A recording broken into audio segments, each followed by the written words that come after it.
ओम नमो भगवते वासुदेवाय नमः। आपके अपने YouTube चैनल जय मां कंजक में आपका बहुत बहुत स्वागत है। भगवान लक्ष्मी नारायण की कृपा आप और आपके परिवार पर सदा सर्वदा बनी रहे। श्रीमद् भागवत पुराण की कथाओं को आगे बढ़ाते हुए आज की कथा का आरंभ हम चीरहरण अध्याय से करेंगे। उम्मीद करती हूँ कथा का पूरा फल लेने के लिए आप कथा को शुरू से लेकर अंत तक जरूर श्रवण करेंगे। ओम नमो भगवते वासुदेवाय नमः। श्री सुखदेव जी कहते हैं, परीक्षित, अब हेमंत ऋतु आई। उसके पहले ही महीने में अर्थात मार्ग शीर्ष में नंद बाबा के व्रज की कुमारियां कात्यायनी देवी की पूजा और व्रत करने लगी। वे केवल हविष्य नहीं खाती थी। राजन, प्रिय कुमारी कन्याएं पूर्व दिशा का क्षितिज लाल होते होते यमुना जल में स्नान कर लेती और तट पर ही देवी की बालुकामयी मूर्ति बनाकर सुगंधित चंदन, फूलों को हार, भांति भांति के नैवेद्य, धूप दीप, छोटी बड़ी भेंट की सामग्री, पल्लव, फल और चावल आदि से उनकी पूजा करती। साथ ही हे कात्यायनी, हे महामाये, हे महायोगिनी, हे सबकी एकमात्र स्वामिनी, आप नंद नंदन श्री कृष्ण को हमारा पति बना दीजिए। देवी, हम आपके चरणों में नमस्कार करती हैं। इस मंत्र का जाप करती हुई वे कुमारियां देवी की आराधना करती। इस प्रकार उन कुमारियों ने, जिनका मन श्री कृष्ण पर निछावर हो चुका था, इस संकल्प के साथ कि एक महीने तक भद्रकाली की भली भांति पूजा की कि नंदन श्याम सुंदर ही हमारे पति हों। वे प्रतिदिन उषा काल में ही नाम ले लेकर एक दूसरी सखी को पुकार लेती और पर्स पर हाथ में हाथ डालकर ऊंचे स्वर से भगवान श्री कृष्ण की लीला तथा नामों का गान करती हुई यमुना जल में स्नान करने के लिए जाती। एक दिन सब कुमारियों ने प्रतिदिन की भांति यमुना जी के तट पर जाकर अपने अपने वस्त्र उतार दिए और भगवान श्री कृष्ण के गुणों का गान करती हुई बड़े आनंद से जल क्रीड़ा करने लगी। परीक्षित, भगवान श्री कृष्ण सनकादि योगियों और शंकर आदि युगेश्वरों के भी ईश्वर है। उनसे गोपियों की अभिलाषा छिपी न रही। वे उनका अभिप्राय जानकर अपने सखा ग्वाल बालों के साथ उन कुमारियों की साधना सफल करने के लिए यमुना तट पर चले गए। उन्होंने अकेले ही उन गोपियों के सारे वस्त्र उठा लिए और बड़ी फुर्ती से वे कदम्ब के वृक्ष पर चढ़ गए। साथ ही ग्वाल बाल ठठा ठठा कर हंसने लगे और स्वयं श्री कृष्ण भी हंसते हुए गोपियों से हंसी की बात कहने लगे। अरे कुमारियों, तुम यहाँ आकर इच्छा हो तो अपने अपने वस्त्र ले जाओ। मैं तुम लोगों से सच सच कहता हूँ, हंसी बिल्कुल नहीं करता। तुम लोग व्रत करते करते दुबली हो गई हो। ये मेरे सखा ग्वाल बाल जानते हैं कि मैंने कभी कोई झूठी बात नहीं की। सुंदरियों, तुम्हारी इच्छा हो तो अलग अलग आकर अपने अपने वस्त्र ले लो या सब एक साथ ही आओ, मुझे इसमें कोई आपत्ति नहीं। भगवान की ये हंसी मस्खरी देखकर गोपियों का हृदय प्रेम से सारोबार हो गया। वे तनिक स्कूचा कर एक दूसरी की ओर देखने लगी और मुस्कुराने लगी। जल से बाहर नहीं निकली। जब भगवान ने हंसी हंसी में ये बात कही तब उनके विनोद से कुमारियों का चित्त और भी उनकी ओर खिंच गया। वे ठंडे पानी में कंठ तक डूबी हुई थी और उनका शरीर थर थर कांप रहा था। उन्होंने श्री कृष्ण से कहा, प्यारे श्री कृष्ण, तुम ऐसी अनिति मत करो। हम जानते हैं कि तुम नंद बाबा के लाडले लाल हो, हमारे प्यारे हो। सारे ब्रजवासी तुम्हारी सराहना करते हैं। देखो, हम जाड़े के मारे ठिठुर रही हैं। तुम हमें हमारे वस्त्र दे दो।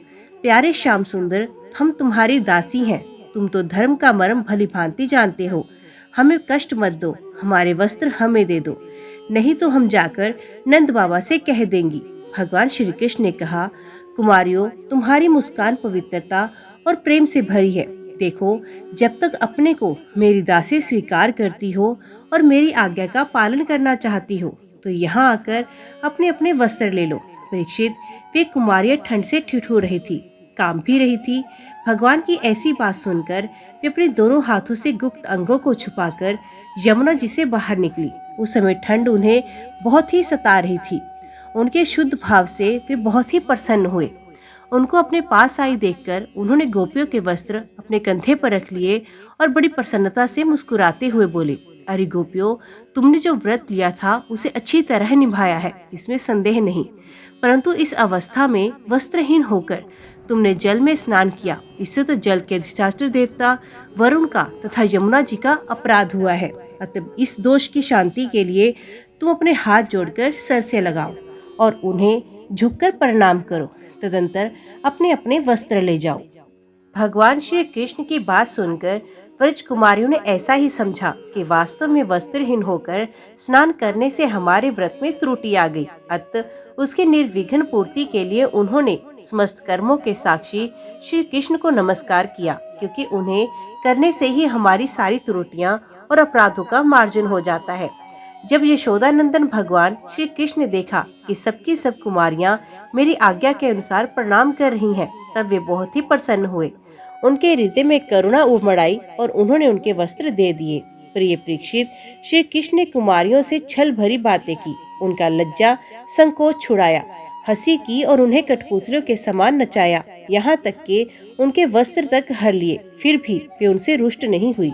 उनकी इन चेष्टाओं को दोष नहीं माना, बल्कि अपने प्रियतम के संग से वे और भी प्रसन्न हुई। परीक्षित, गोपियों ने अपने अपने वस्त्र पहन लिए, परंतु श्री कृष्ण ने उनके चित्त को इस प्रकार अपने वश में कर रखा था कि वहां से एक पग भी नहीं चल सकी। अपने प्रियतम के समागम के लिए सजकर वे उन्हीं की ओर लचीली चितवन से निहारती रही।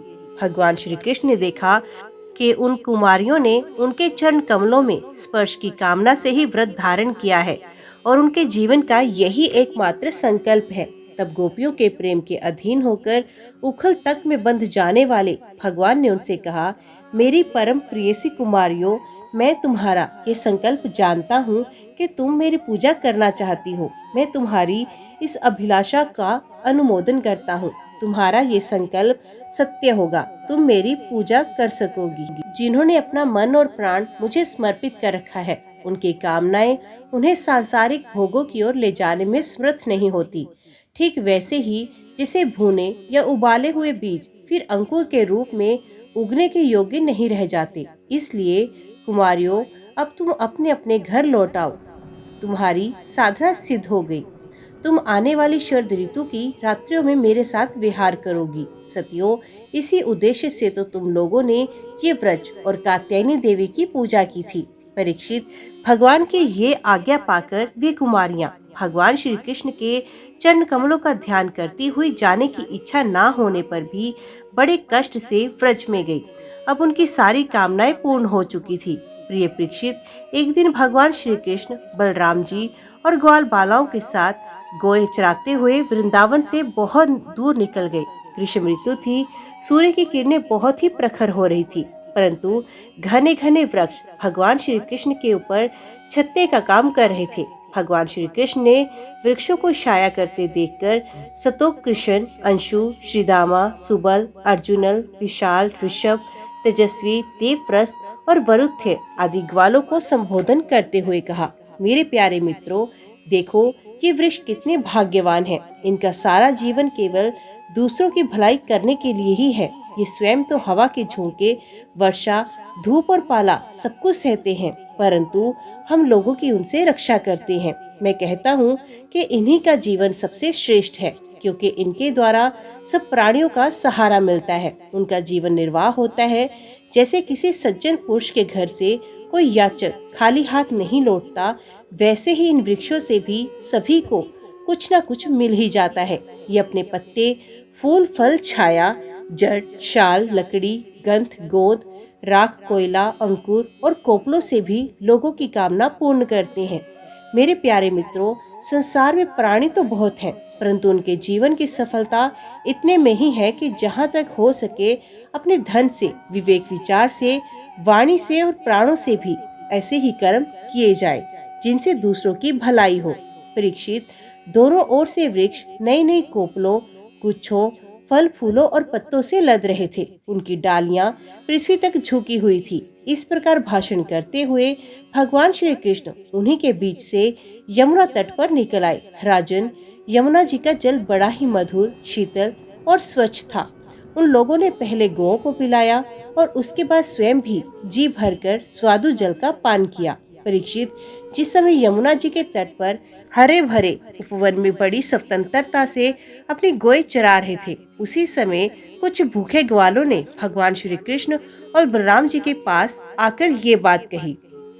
ग्वाल बालों ने कहा, नैनाभिराम बलराम, तुम बड़े पराक्रमी हो हमारे चितचोर श्याम सुंदर, तुमने बड़े बड़े दुष्टों का संहार किया है। उन्हीं दुष्टों के समान ये भूख भी हमें सता रही है। अब तुम दोनों इसे भी बुझाने का कोई उपाय करो। श्री सुखदेव जी ने कहा, परीक्षित, जब ग्वाल बालों ने देवकी नंदन भगवान श्री कृष्ण से इस प्रकार प्रार्थना की, तब उन्होंने मथुरा की अपनी भक्त ब्राह्मण पत्नियों पर अनुग्रह करने के लिए ये बात कही। मेरे प्यारे मित्रों, यहाँ से थोड़ी ही दूर पर वेदवादी ब्राह्मण स्वर्ग की कामना से अंगिरस नाम का यज्ञ कर रहे हैं। तुम उनकी यज्ञशाला में जाओ। ग्वाल बालों, मेरे भोजन से वहां जाकर तुम लोग मेरे बड़े भाई भगवान श्री कृष्ण बलराम जी का और मेरा नाम लेकर कुछ थोड़ा सा भात भोजन की सामग्री मांग लाओ। जब भगवान ने ऐसी बात की, ऐसी आज्ञा दी, तब ग्वाल बाल उन ब्राह्मणों की यज्ञशाला में गए और उनसे भगवान की आज्ञा के अनुसार ही अन्न मांगा। पहले उन्होंने पृथ्वी पर गिरकर दंडवत प्रणाम किया और फिर हाथ जोड़कर कहा, पृथ्वी के मूर्तिमान देवता ब्राह्मणों, आपका कल्याण हो। आपसे निवेदन है कि हम व्रज के ग्वाले हैं। भगवान श्री कृष्ण और बलराम की आज्ञा से हम आपके पास आए हैं। आप हमारी बात सुने। भगवान बलराम और श्री कृष्ण गोए चराते हुए यहाँ से थोड़े ही दूर पर आए हुए हैं। उन्हें इस समय भूख लगी है और वे चाहते हैं कि आप लोग उन्हें थोड़ा सा भात दे दें। ब्राह्मणों, आप धर्म का मर्म जानते हैं। यदि आपकी श्रद्धा हो तो उन भोजन के भूखों के लिए कुछ भात दे दीजिए।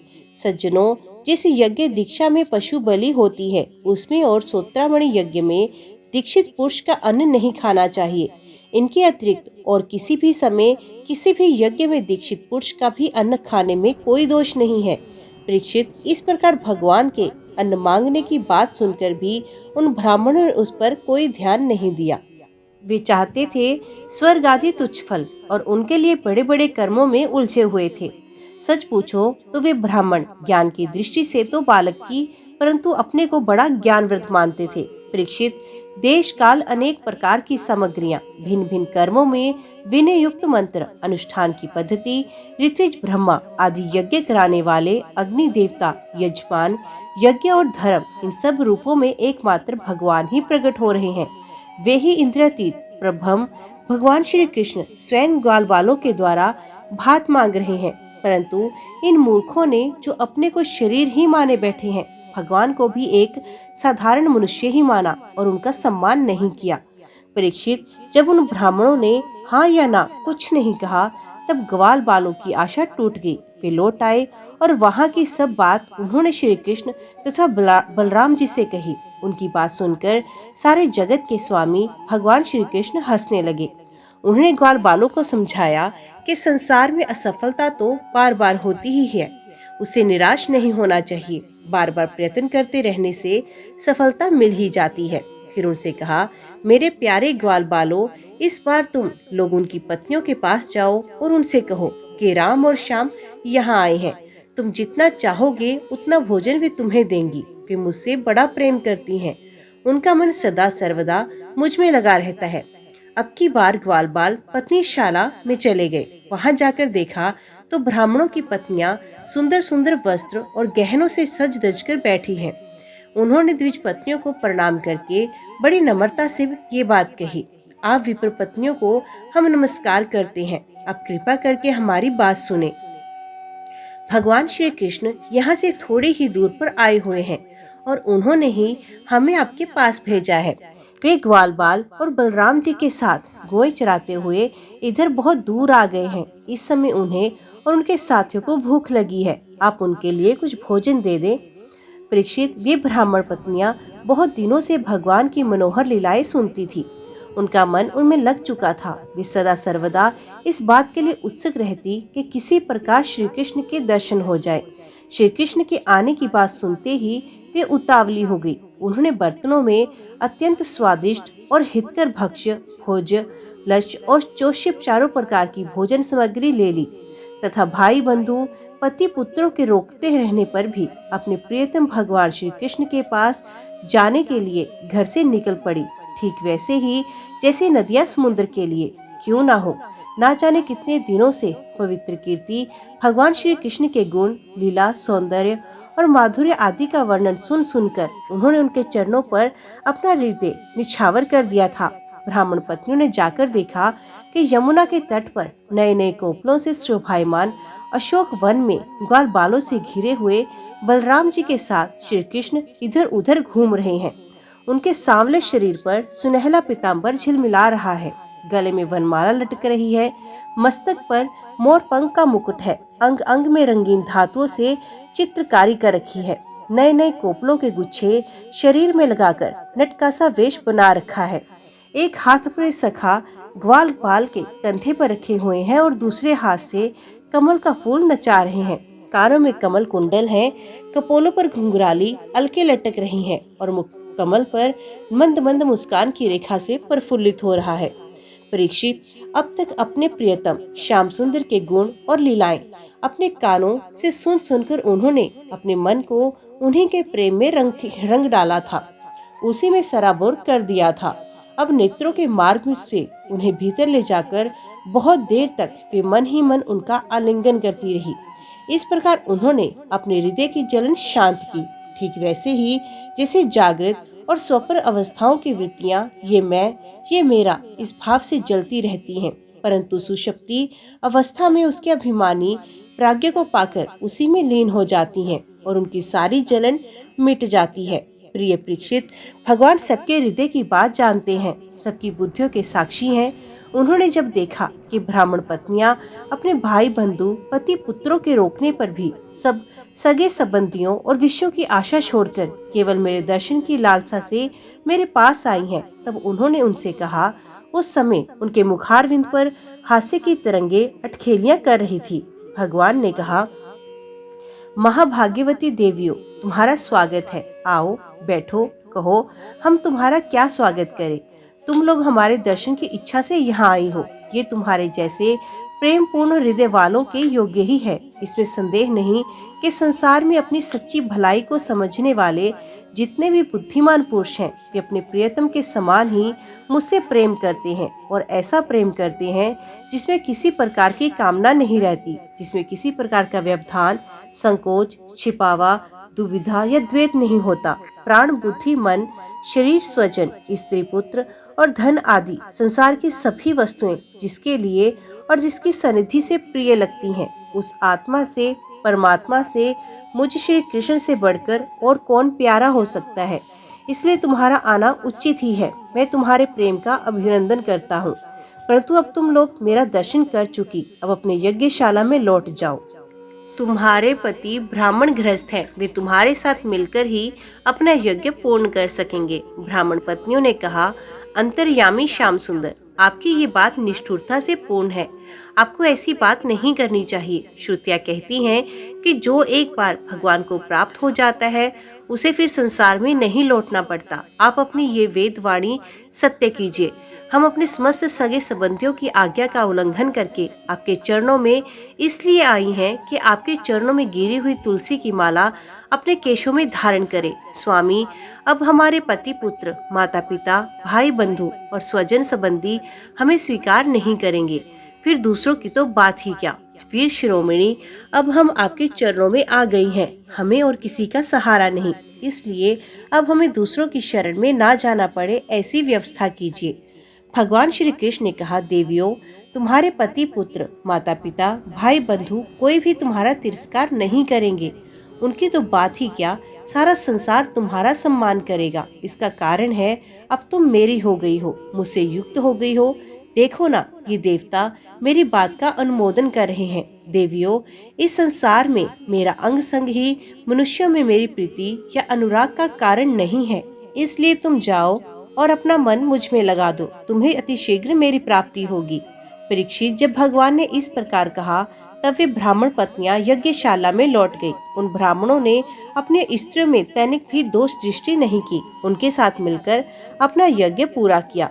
उन स्त्रियों में से एक को आने के समय ही उसके पति ने बलपूर्वक रोक लिया था। इस पर उस ब्राह्मण पत्नी ने भगवान के वैसे ही रूप का ध्यान किया जैसा कि बहुत दिनों से सुन रखा था।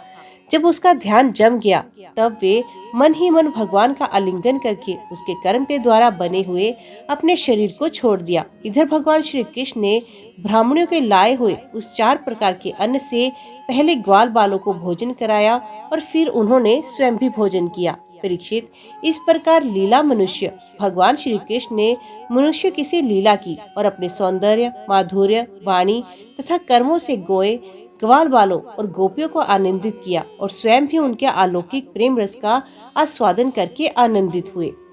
परीक्षित, इधर जब ब्राह्मणों को ये मालूम हुआ कि श्री कृष्ण तो स्वयं भगवान है, तब उन्हें बड़ा पछतावा हुआ। वे सोचने लगे कि जगदीश्वर भगवान श्री कृष्ण और बलराम जी की आज्ञा का उल्लंघन करके हमने बड़ा भारी अपराध किया। वे तो मनुष्य किसी लीला करते हुए ही स्वयं परमेश्वर हैं। जब उन्होंने देखा कि हमारी पत्नियों के हृदय तो भगवान के लिए अलौकिक प्रेम है और हम लोग उससे बिल्कुल रीते हैं, तब वे पछता कर अपनी निंदा करने लगे। वे कहने लगे, हाय, हम भगवान श्री कृष्ण से विमुख हैं। बड़े ऊंचे कुल से हमारा जन्म हुआ, गायत्री ग्रहण करके हम द्विजाति हुए, वेदाध्ययन करके हमने बड़े बड़े यज्ञ किए, परंतु वे सब किस काम का? धिक्कार है, धिक्कार है। हमारी विद्या व्यर्थ गई, हमारे व्रत बुरे सिद्ध हुए, हमारी इस बहुत अज्ञता का धिक्कार है। ऊंचे वंश में जन्म लेना, कर्म कांड में निपुण होना किसी काम न आया, इन्हें बार बार धिक्कार है। निश्चय ही भगवान की माया बड़े बड़े योगियों को भी मोहित कर लेती है, तभी तो हम कहलाते हैं मनुष्यों के गुरु और ब्राह्मण, परंतु अपने सच्चे स्वार्थ और परमार्थ के विषय में बिल्कुल भूल गए हैं। कितने आश्चर्य की बात है, देखो तो सही। यद्यपि ये स्त्रियां हैं, तथापि जगत गुरु भगवान श्री कृष्ण में इनका कितना अगाध प्रेम है, अखंड अनुराग है। उसी से इन्होंने गृहस्थी की वे बहुत बड़ी फांसी भी काट डाली, जो मृत्यु के साथ भी नहीं कटती। इनके ना तो द्विजाति के योग्य यज्ञोपवीत आदि संस्कार हुए हैं, और ना तो इन्होंने गुरुकुल में ही निवास किया, न इन्होंने तपस्या की, और ना तो आत्मा के संबंध में ही कुछ विवेक विचार किया। उनकी बात तो दूर रही, इनमें तो न तो पूरी पवित्रता है, न ही शुभ कर्म।